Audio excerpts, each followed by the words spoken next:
नमस्कार मित्रों, विकास क्लासेस इलाहाबाद में आप सभी लोगों का एक बार पुनः स्वागत है। मैं विकास मिश्रा आपके सामने एक बार पुनः हाजिर हुआ हूं। और दोस्तों, आज जो हम बात करने वाले हैं वो हिंदी की बोलियों के बारे में मित्रों मैं बात कर रहा हूं। और आप दोस्तों पता है कि हिंदी की जो बोलियां हैं वो 18 बोलियां हैं, और जिसमें से हमने 8 बोलियां आपकी पिछले वीडियो में कवर कर ली हैं। तो मित्रों, जो भी हमारे चैनल के साथ नए लोग जुड़े हैं, मैं आप लोगों को बताना चाहता हूं कि जितने भी नए लोग मेरे साथ जुड़े हैं उन सबको जो मेरे पुराने वीडियोज हैं उनको वो देखेंगे तो जो इससे पहले के आपकी 8 बोलियां हैं उनको ज़रूर से ज़रूर कॉन्सेप्ट उनका क्लियर हो जाएगा। तो आइए बिना मित्रों समय को गंवाए हुए हम स्टार्ट करते हैं। हमारी जो 9वीं बोली है वो आपकी मित्रों पश्चिमी राजस्थानी कहलाती है। यानी ये जो बोली है आपकी, ये बोली आपकी क्या कहलाएगी? पश्चिमी राजस्थानी के नाम से आपकी जानी जाती है। यानी राजस्थानी का यह रूप पश्चिमी राजस्थानी, यानी राजस्थानी तो है लेकिन इसमें जो पश्चिमी शब्द जोड़ा गया है वह पश्चिमी के जो आपके जिले हैं राजस्थान को, उन्हीं को लेके जोड़ा गया है। इसीलिए इसे जो नाम दिया गया मित्रों वो पश्चिमी राजस्थानी के नाम से आपका जाना जाता है। यानी इसमें जो आपका नाम दिया गया है या जो नाम जोड़ा गया है वह राजस्थानी है और ये पश्चिमी है, इसीलिए इसको पश्चिमी राजस्थानी के नाम से जाना जाता है। इसके अंतर्गत जो जिले आते हैं वो जोधपुर है आपका, अजमेर है आपका, किशनगढ़ है आपका, मेवाड़ है, सिरोही है, जैसलमेर है, बीकानेर है। यानी ये जो बोली है आपकी पश्चिमी राजस्थानी, यहाँ इन आप कह सकते हो डिस्ट्रिक्ट में बोली जाती है। इसे मारवाड़ी भी कहते हैं। मारवाड़ी कहीं अगर आपकी चर्चा आती है तो आप समझ जाइएगा कि मारवाड़ी इसी को कहते हैं। इसके साथ ही साथ इसका जो विकास हुआ है वह किससे हुआ है? सौरसेनी से ही इसका विकास माना जाता है। यानी जो आपका पश्चिमी राजस्थानी का विकास हुआ है मित्रों वह आपके किससे हुआ है? सौरसेनी से ही आपका माना जाता है। इसके साथ ही साथ इसमें आपके साहित्य और लोक साहित्य दोनों मिलते हैं। इसमें आपको साहित्य की भी झलक देखने को मिलती है इस बोली में, और इसके साथ ही साथ आपको लोक साहित्य भी आपको मित्रों देखने को मिलता है। यानी आपको लोक साहित्य भी मिलेगा और इसके साथ साथ आपको साहित्य भी मिलता है। सबसे प्रमुख बात मित्रों देखिएगा कि मीरा के पद इसी भाषा में है, क्योंकि जो मीरा जी थी वो रहने वाली कहाँ की थी? यानी जो उनका जन्म हुआ था, उनकी जो शादी हुई थी वह आपके राजस्थान में ही हुई थी। और इसीलिए जब इनकी शादी राजस्थान में है तो इनकी जो शैली आपको मिलती है वह किससे मिलती है? मारवाड़ी में ही मिलती है। तो मोस्ट इम्पोर्टेंट बात है मित्रों, याद रखिएगा कि अगर कभी भी पूछता है कि मीरा के पद किस भाषा में है या किस बोली में है तो आप कह सकते हो ये पश्चिमी राजस्थानी और मारवाड़ी के अंतर्गत आप इनको रख सकते हो। दो ही चीज़ों का याद रखिएगा, एक तो इसमें आपके जिले हैं और दूसरा पॉइंट आपका है मीरा के पद को लेकर यहाँ पर बात की गई है आपसे। अब 10वीं जो बोली है आपकी वो है मित्रों उत्तरी राजस्थानी। उत्तरी राजस्थानी बोली आपकी क्या कहती है? देखिएगा कि उत्तरी राजस्थान में इसका जो क्षेत्र है, यानी राजस्थानी तो है लेकिन जैसे जैसा इनका क्षेत्र उत्तर की तरफ जाओगे तो उत्तरी, पश्चिम की तरफ जाओगे पश्चिमी, दक्षिण की तरफ जाओगे तो दक्षिणी। ये है यहाँ पर कहने का कॉन्सेप्ट मेरे। तो उत्तरी राजस्थानी जो आपकी है, उत्तरी राजस्थानी में इसका क्षेत्र अलवर है, गुड़गांव है। गुड़गांव मित्रों आज जो आपका गुरुग्राम के नाम से जाना जा सकता है। यानी जो इसका विकास है वह अलवर, गुरुग्राम, भरतपुर आसपास का क्षेत्र है। यानी ये जो डिस्ट्रिक्ट हैं आपके ये इसी के अंतर्गत माने जाते हैं। और किसके अंतर्गत मित्रों माने जाते हैं? उत्तरी राजस्थानी के अंतर्गत इनको स्थान दिया गया है। इसकी एक मिश्रित बोली अहीरवाती है, यानी इसकी एक मिश्रित बोली भी है जिसे मित्रों अहीरवाती के नाम से संबोधित किया जाता है। यानी इनकी एक मिश्रित बोली है जिसे यहाँ पर क्या नाम दिया गया है मित्रों? अहीरवाती के नाम से आपके संबोधित किया गया है। गुरुग्राम दिल्ली करनाल के पश्चिमी क्षेत्र में देखिएगा पूरा क्षेत्र वो भी नहीं कवर किया गया है। इसका जो कवरेज एरिया है वो गुरुग्राम है और दिल्ली करनाल भी एक आपका क्या है? डिस्ट्रिक्ट है। तो दिल्ली में और करनाल के पश्चिमी क्षेत्र में ये बोली बोली जाती है।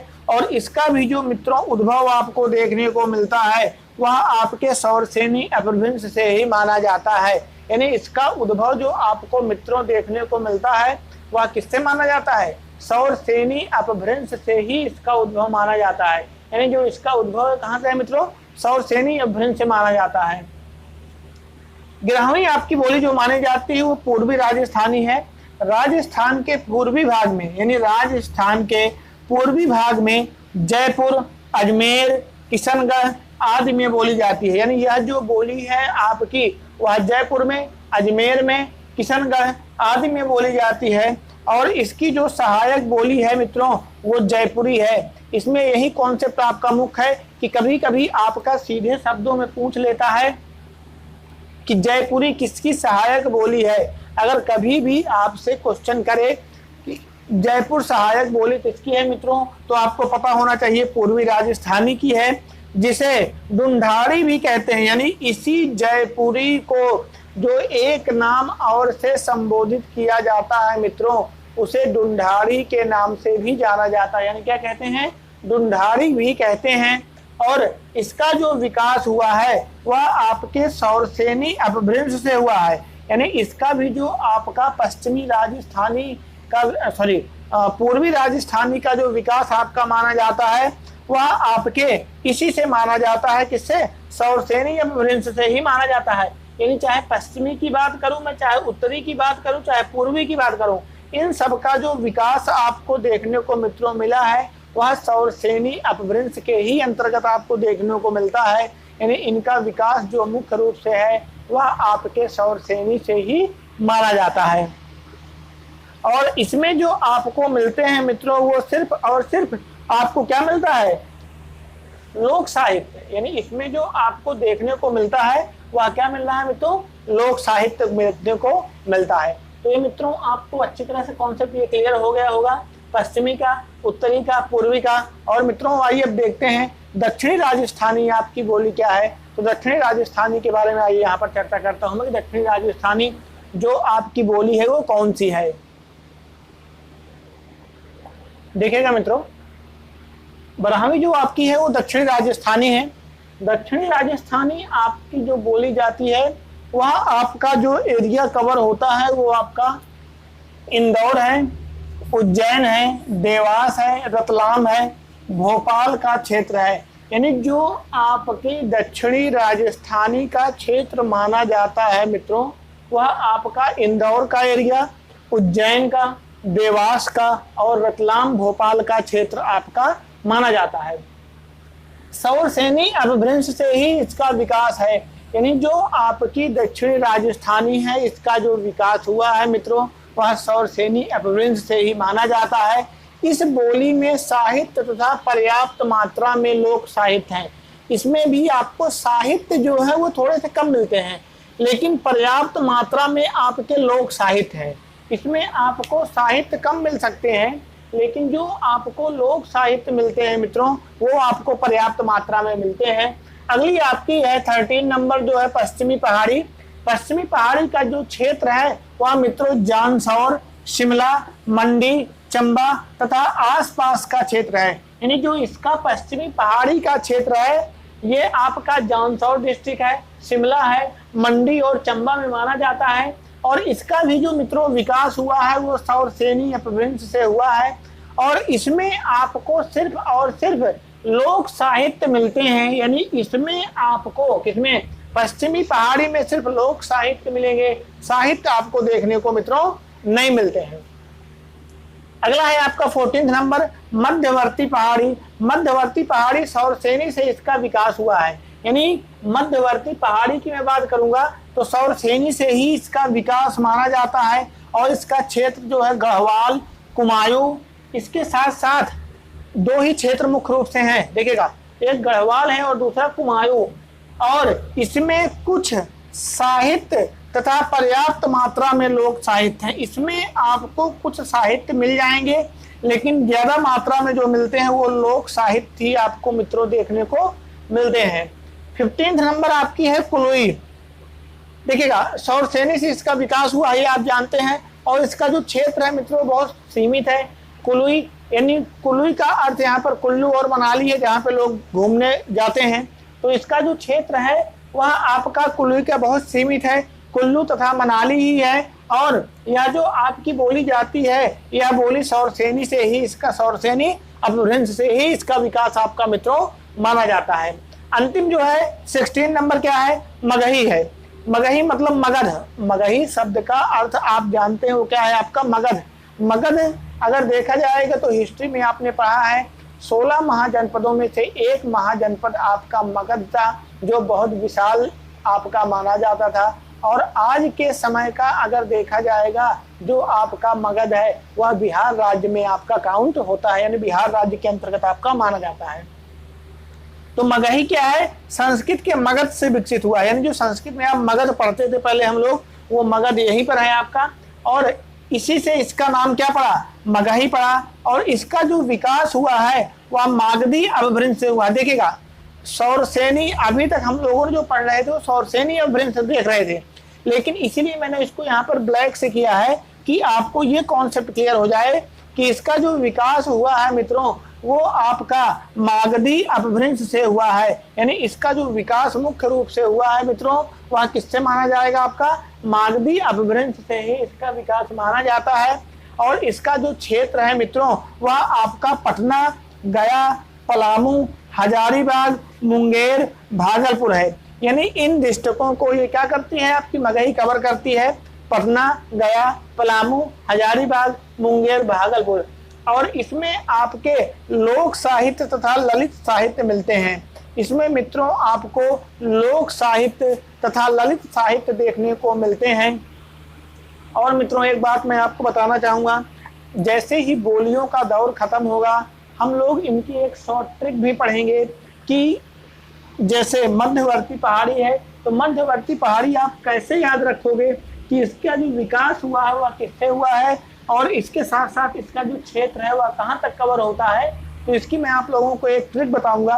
तो मित्रों पहले आप विस्तार से चीज़ों को जानने की कोशिश करिए और फिर उसको शॉर्ट फॉर्म में लाइए, तो आपको समझने में भी आसानी होगी। लेकिन अगर आप शुरुआत से ही शॉर्ट फॉर्म लेके चलोगे तो आपको चीज़ें समझ में कम आएंगी। तो इसीलिए पहले मैं आपको विस्तार से बता रहा हूँ और इसके बाद हम लोग ट्रिक से याद कर लेंगे कि हाँ इसका विकास जो है, इसका जो क्षेत्र है वह आपका कहाँ कहाँ माना जाता है और इसका क्षेत्र कहाँ कहाँ आपका नहीं माना जाता है।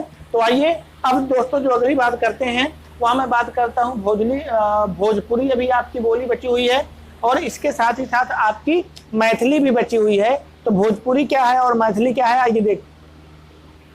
चलिए मित्रों देखिएगा, ये आपका अंतिम पड़ाव है और इस अंतिम पड़ाव में हम देख रहे हैं मित्रों भोजपुरी को। भोजपुरी मित्रों आपकी जो बोली है यह आपकी 17वीं बोली है और यह बहुत ही महत्वपूर्ण बोली है। अगर देखा जाएगा तो जो आपकी 17 बोली है कौन सी, भोजपुरी है, और यह काफ़ी आपकी महत्वपूर्ण बोली है।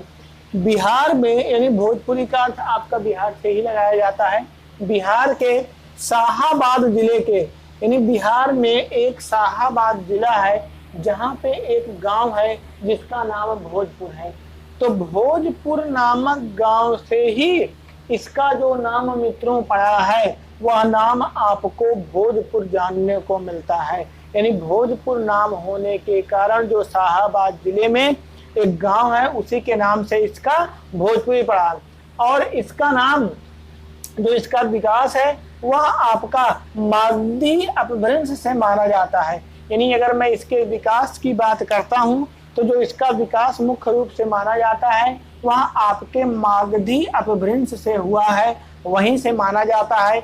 और इसका जो मुख्य क्षेत्र है आपका बनारस, जौनपुर, मिर्जापुर, गाजीपुर, बलिया, गोरखपुर, देवरिया, आजमगढ़, बस्ती, शाहाबाद, चंपारण, सारण और आसपास का क्षेत्र आता है। अगर मित्रों देखा जाए तो हिंदी जितने भी आपके यानी हिंदी जो आपके राज्य हैं अगर उनमें देखा जाएगा तो उन राज्यों में जो सबसे चर्चित आपकी बोली है या सबसे ज़्यादा जिसका जो प्रयोग मित्रों किया जाता है वह आपके भोजपुरी का ही प्रयोग किया जाता है। यानी फर्स्ट नंबर पर आपकी भोजपुरी है। इसके बाद फिर खड़ी बोली वगैरह को स्थान आपके दिया गया है। तो वही बात है कि ये क्षेत्र है हिंदी प्रदेश की बोलियों में भोजपुरी बोलने वाले सबसे अधिक है। देखिएगा बहुत इंपॉर्टेंट बात है मित्रों, यहाँ से पकड़िएगा इसको कि बोलियों में भोजपुरी बोलने वाले सबसे अधिक हैं। यानी हिंदी प्रदेश की जितनी भी 18 बोलियां हैं, हिंदी प्रदेश की सबसे ज्यादा जो बोलियां हैं वो 18 बोलियां हैं। तो 18 बोलियों में अगर कोई सबसे अधिक मात्रा में बोली जाती है मित्रों तो वह आपकी भोजपुरी ही बोली जाती है। यानी 18 बोलियों में जो सबसे अधिक बोली जाती है भोजपुरी ही सबसे अधिक आपकी बोली जाती है। इसमें जो मुख्यतः आपको मिलते हैं वो सिर्फ क्या मिलते हैं, लोक साहित्य मिलते हैं। और जो लोक साहित्य आपको मिलते हैं लेकिन इसमें साहित्य आपको देखने को नहीं मिलेंगे। और इस क्षेत्र के यानी भोजपुरी जो क्षेत्र के कवि हैं वह आपके भारतेंदु हरिश्चंद्र, प्रेमचंद जी, प्रसाद जी आदि कवि हैं। यानी भारतेंदु हरिश्चंद्र हैं, मुंशी प्रेमचंद हैं, प्रसाद जी हैं, ये क्या है इस क्षेत्र के कवि हैं। लेकिन इस क्षेत्र के कवि होने के साथ साथ ही इन्होंने अपने साहित्य में इसका प्रयोग कभी भी नहीं किया है। यानी ये जो क्षेत्र के कवि थे तो इन्होंने इसका प्रयोग कभी किया ही नहीं है। इन्होंने क्या किया कि इसका प्रयोग कभी भी नहीं किया है। और हिंदी क्षेत्र की ये सबसे ज्यादा बोली जाने वाली बोली है जिसका नाम मित्रों आपकी भोजपुरी है। अंतिम बोली की ओर मैं आपको लेके चलता हूँ जिसका नाम है मैथिली। मैथिली क्या है कि मागधी अपभ्रंश के मध्यवर्ती रूप से विकसित यह बोली हिंदी तथा बांग्ला की संधि पर मिथिला में बोली जाती है। यानी हिंदी तथा बांग्ला की संधि पर जो बोली जाती है वह मिथिला में बोली जाती है। और इसका जो विकास हुआ है मित्रों वो मागधी अपभ्रंश के नाम से जाना जाता है। कभी कभी आपका सीधे एक प्रश्न पूछा करता है मित्रों कि मैथिल कोकिल किसे कहा जाता है। मित्रों ये आपके लिए प्रश्न है, एक प्रकार से देखा जाए तो ये होमवर्क मैंने आज आपको दिया है कि मैथिल कोकिल किसे कहा जाता है। तो संधि पर मिथिला में बोली जाती है। इसका जो क्षेत्र है मित्रों दरभंगा में, मुजफ्फरपुर में, पूर्णिया तथा मुंगेर आदि का क्षेत्र माना जाता है। इसका जो क्षेत्र है मित्रों दरभंगा में, मुजफ्फरपुर, पूर्णिया तथा मुंगेर आदि इसका क्षेत्र है।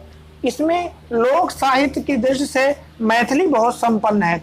अगर साहित्य की लोक साहित्य की दृष्टि से मित्रों मैं यहाँ पर बात करूंगा तो मैथिली सबसे ज्यादा संपन्न आपकी मानी जाती है क्योंकि इसमें साहित्य रचना है। क्योंकि इसमें जो आपको मित्रों मिलती है वह क्या मिलती है, आपको साहित्य रचना मिलती है।